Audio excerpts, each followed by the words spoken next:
11 साल हो गए भारतीय जनता पार्टी की केंद्र में सरकार है, हरियाणा में सरकार है, क्या बदला? सब कुछ बदल गया, सब कुछ बदल गया। आपका 11 साल पहले 2014 से पहले जो बॉलीवुड की मूवीज़ आती थी, ये कोई ऐसे पुराने वीडियो मिल जाए आपको, लोग बसों में, ट्रेनों में, रेलवे स्टेशन पे, बस स्टैंड पे खड़े होकर चर्चा क्या करते थे, इस देश का कुछ नहीं हो सकता। शायद आपको याद भी होगी बात, यही नॉर्मल चर्चा रहती थी, भाई इस देश का कुछ नहीं हो सकता। वो उम्मीद किसी ने जगाई आकर के तो देश के प्रधानमंत्री नरेंद्र मोदी जी ने जगाई। भारत के नहीं, विदेशों में रहने वाले लोगों को भी ये एहसास हुआ कि आज हमें जो रिकग्निशन मिल रही है, रिस्पेक्ट मिल रही है, उसके पीछे कोई अगर वजह है तो वो मोदी जी है। ये उनको भी एहसास हुआ। परिवर्तित, आप रेलवे की बात करिए, आप इंफ्रास्ट्रक्चर की बात करिए, सड़कों की बात करिए, पॉलिसीज़ की बात करिए, गरीब कल्याण की बात करिए, कोई ऐसा फ्रंट है जो छोड़ दिया हमने? कोई ऐसी जगह है तो बताइए। जिन जगहों पे हम 8-8, 9-9 घंटे में पहुंचते थे, बस 2-2 घंटे में पहुंचनी शुरू कर दी। कुछ हमारी ट्रेनों का सिस्टम था, आज आप देखिए वंदे भारत किस टाइप की हमने ट्रेनें लेकर के आए, बुलेट ट्रेन हम लेकर के आ रहे हैं। पूरा देश ही बदल डाला इन 10 सालों के अंदर। ये नायब जी ने एक बड़ी अच्छी बात बोली थी, मुख्यमंत्री जी ने, कि मोदी जी को कांग्रेस से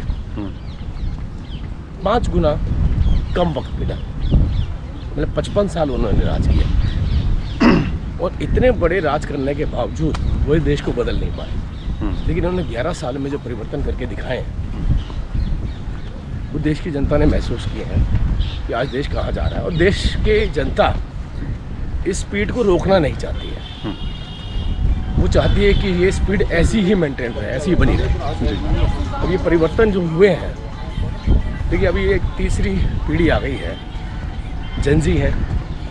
जेनजी बहुत जल्दी डिसाइड करता है, गुड एंड बैड, वो किसी का फॉलोवर नहीं है, ध्यान दीजिएगा। जेनजी के सामने कुछ अच्छा होता है तो उसको अच्छा बोलता है, बुरा होता है तो बुरा बोलता है, और ये इमीडिएटली उसका रिस्पॉन्स भी करता है जी। एक व्यक्ति 80 साल का है, लगभग 11 साल पहले वो 70 साल का था। एक व्यक्ति 60 साल का है, 11 साल पहले वो 50 साल का था।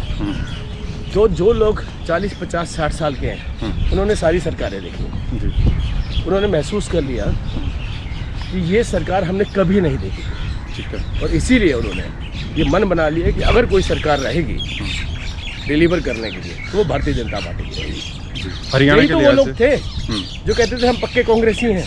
हम तो सुनते थे कि कांग्रेस तो कुत्ते को भी टिकट देते, हम उसको वोट कर देंगे। यही माहौल था ना इस देश का, यही वो लोग थे, क्योंकि उन्होंने परिवर्तन देखे नहीं थे। और आज देखिए, वो कहते थे कुत्ते को भी टिकट दे दे तो हम उसको वोट कर देंगे। आज देखिए क्या बना दिया, यही देश की जनता ने बना दिया। वो तो कह रहे हैं कि वोट चोरी करके आप लगातार सरकार बना रहे हैं, केंद्र में भी, हरियाणा में भी।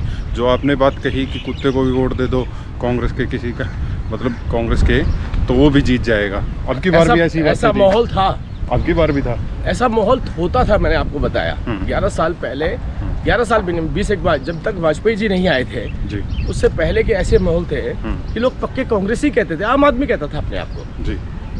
लेकिन आज देखिए किसी की जुबान पर कांग्रेस का नाम नहीं आता जी।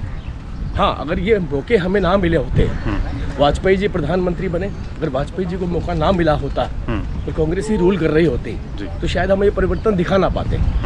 ये परिवर्तन हमने तब दिखाया जब हमें ये मौका मिला, और मौका मिला तो मैंने आपको बताया कि अब मुझे नहीं लगता आने वाले वक्तों में कभी कांग्रेस पार्टी आएगी। और जिस तरीके से राहुल गांधी जी की हरकतें चल रही हैं, जो बच्ची खुची उम्मीद होती है उनकी, वही उसको मार देते हैं।